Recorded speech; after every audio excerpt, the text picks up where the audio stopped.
The Ghost in the Gold. 10 digits, $1 billion. Vance stared at the screen until the glowing numbers burned into his retinas. He had won the game.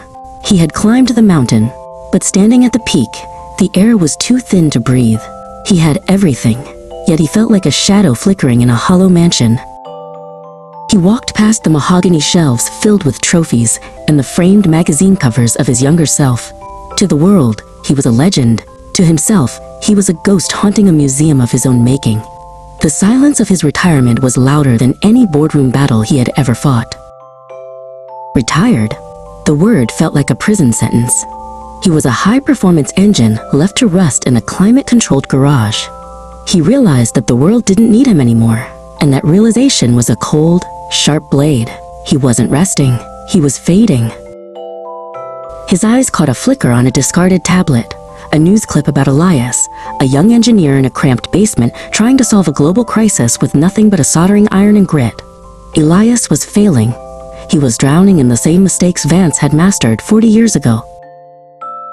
Vance didn't call his driver. He drove himself. He showed up at the basement door, where the air smelled of burnt wire and desperation. Elias looked up, eyes bloodshot and weary, holding a shattered prototype as if it were a dying bird. Vance didn't offer a check. He pulled up a chair and rolled up his sleeves. They didn't talk about venture capital. They talked about torque, friction, and the impossible. Vance's finger traced a path on a complex blueprint, pointing directly at the flaw that Elias had missed. Elias's face lit up as the impossible suddenly became a plan.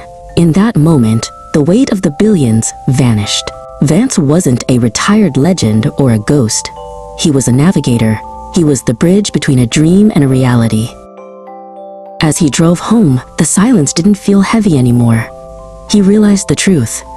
The elders who live the longest aren't the ones who spend their days resting. They are the ones who still have a seat at the table, a role in the tribe, and a reason to wake up. Without a why, you aren't living. You're just waiting for the end. Retirement isn't a destination. It's a trap for those who stop being useful. The blood in his veins felt like fire again. Being useful equals being alive. The world tells you to relax and fade away into the sunset. Don't listen. Your experience is the fuel for the next generation's fire. Now look in the mirror and ask yourself the only question that matters. At what age do you want to be useful?